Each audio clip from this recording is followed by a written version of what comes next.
স্বপ্ন ভাঙার শব্দ পর্ব ২। রাতের ঢাকা শহর এক অদ্ভুত মায়ার চাদরে ঢাকা থাকে। ল্যাম্প পোস্টের হলুদ আলোয় যখন রাজপথগুলো চকচক করে তখন মনে হয় শহরটা বুঝি হাসছে, কিন্তু এই হাসির আড়ালে কত হাজারো আর্তনাদ চাপা পড়ে যায় তার খবর কেউ রাখে না।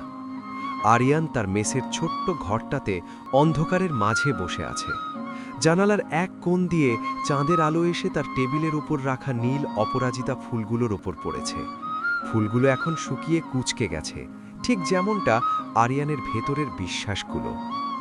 আরিয়ানের হাতে সেই সরকারি চাকরির নিয়োগপত্র, শিক্ষা মন্ত্রণালয়ের একটি উচ্চ পদস্থ প্রশাসনিক পদ। যে স্বপ্নটার জন্য সে গত ৩ বছর দিন রাত এক করে পড়াশোনা করেছে, আজ সেই স্বপ্নটা তার হাতের মুঠোয়। কিন্তু আশ্চর্যের বিষয় হলো আরিয়ানের মনে কোনো আনন্দ নেই, এক ফোঁটা উল্লাসও তার চোখে মুখে ফুটে উঠছে না। সে নির্লিপ্ত নয়নে কাগজটার দিকে তাকিয়ে আছে।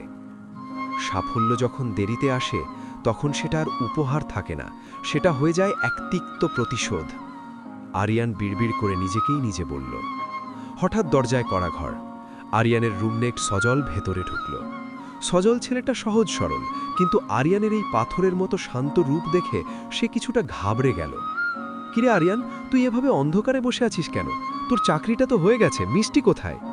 সজল লাইটটা জ্বালিয়ে দিল। আলোর তীব্রতায় আরিয়ান চোখ কচকাল। সে কোনো উত্তর দিল না। সজল টেবিলের ওপর রাখা শুকনো ফুলগুলো দেখে দীর্ঘশ্বাস ফেলল। সে জানে নীলার সাথে আরিয়ানের কি হয়েছে। সে আরিয়ানের কাঁধে হাত রেখে বলল, শোন বন্ধু, জীবন কারোর জন্য থেমে থাকে না। নীলা চলে গেছে তার নিজের ভালোটা বুঝে।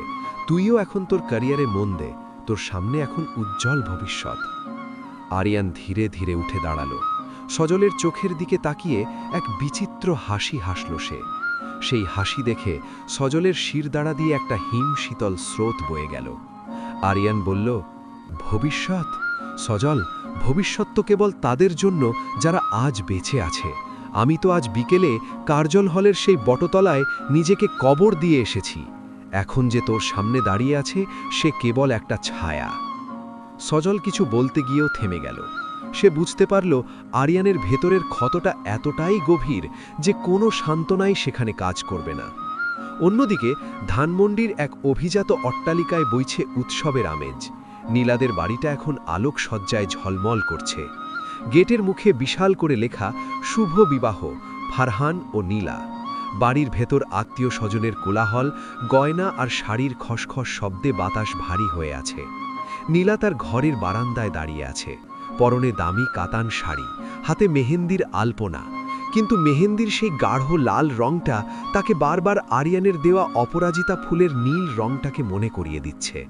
তার ছোট বোন নূপুর ঘরে ঢুকে বলল, আপু, দুলাভাই ফোন করেছিলেন, তিনি এখন গেটের সামনে, তোকে নিচে যেতে বলেছে মা। নীলা আয়নার সামনে গিয়ে দাঁড়াল। তার নিজের চেহারাটাই আজ তার কাছে অচেনা লাগছে। এই কি সেই নীলা যে রিকশায় করে আরিয়ানের সাথে বৃষ্টিতে ভিজতে ভালোবাসত? নাকি এই কি সেই নীলা যে আজ আভিজাত্যের লোভে নিজের সত্তাকে বিক্রি করে দিচ্ছে? আয়নার প্রতিচ্ছবিটা যেন তাকে ব্যঙ্গ করে বলছে, তুই কি সুখী হতে পারবি নীলা? স্বপ্ন ভাঙার শব্দটা কি তোর কানে বাজবে না? নীলা ড্রয়ার থেকে একটা ছোট্ট ডায়েরি বের করল।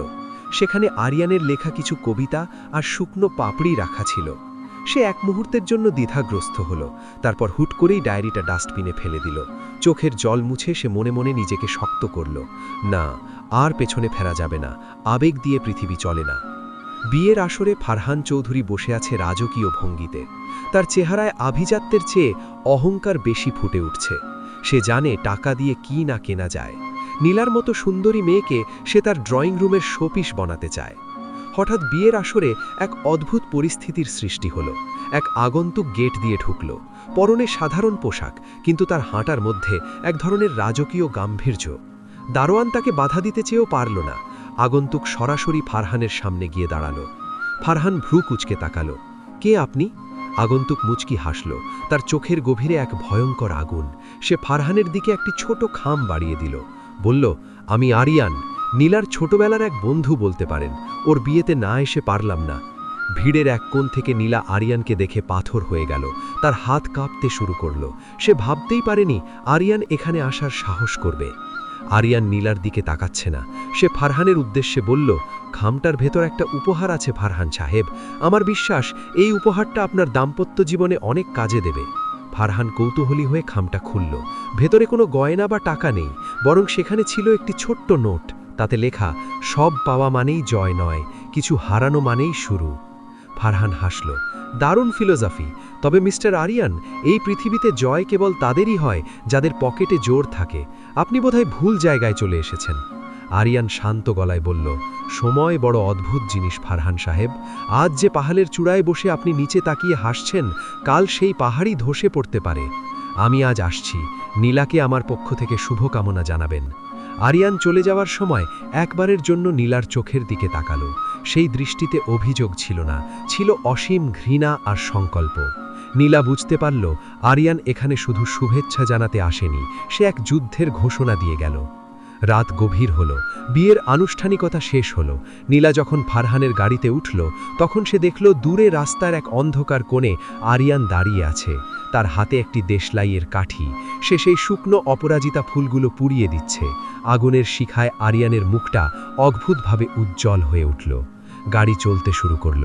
নীলা জানালার কাঁচ তুলে দিয়ে ফুপিয়ে ফুপিয়ে কেঁদে উঠল। সে জানে না তার গন্তব্য কোথায়, কিন্তু সে এটা জানে যে তার কানে এখন আরিয়ানের সেই কথাগুলো প্রতিধ্বনিত হচ্ছে, অভিশাপ কোনোদিন ফিরে যায় না। পরদিন সকালে আরিয়ান তার মেস ছেড়ে বেরিয়ে পড়ল, সাথে মাত্র একটা ছোট্ট ব্যাগ। সে তার নিয়োগপত্রের ডেস্টিনেশন চেঞ্জ করে নিয়েছে। সে এখন ঢাকা ছেড়ে দূরে কোথাও চলে যাচ্ছে, কিন্তু পালানোর জন্য নয়, বরং নিজেকে গুছিয়ে নেওয়ার জন্য। শহরের রেল স্টেশনে দাঁড়িয়ে আরিয়ান ট্রেনের অপেক্ষায়। সে তার ফোন থেকে সিম কার্ডটা খুলে রেল লাইনে ফেলে দিল। তার অতীতের সাথে সব সংযোগ সে আজ ছিন্ন করল। সে যখন ট্রেনে উঠল, তখন তার পাশের সিটে এক বৃদ্ধ লোক বসেছিলেন। তিনি আরিয়ানের দিকে তাকিয়ে বললেন, বাবা, একা যাচ্ছ? আরিয়ান জানালার বাইরে তাকালে দেখল সূর্য উঠছে। সে মৃদুস্বরে বলল, না কাকা, আমি একা নই। আমার সাথে আমার এক আকাশ সমান জেদ আছে। আমি ফিরব, তবে অন্য কেউ হয়ে। ট্রেনের হুইসেল বাজল। স্বপ্ন ভাঙার শব্দের সাথে ট্রেনের চাকার ঘর্ষণের শব্দ মিশে এক বিচিত্র সুর তৈরি হলো। আরিয়ান চোখ বন্ধ করল। সে জানে এই পথ অনেক দীর্ঘ, কিন্তু সে গন্তব্যে পৌঁছবেই।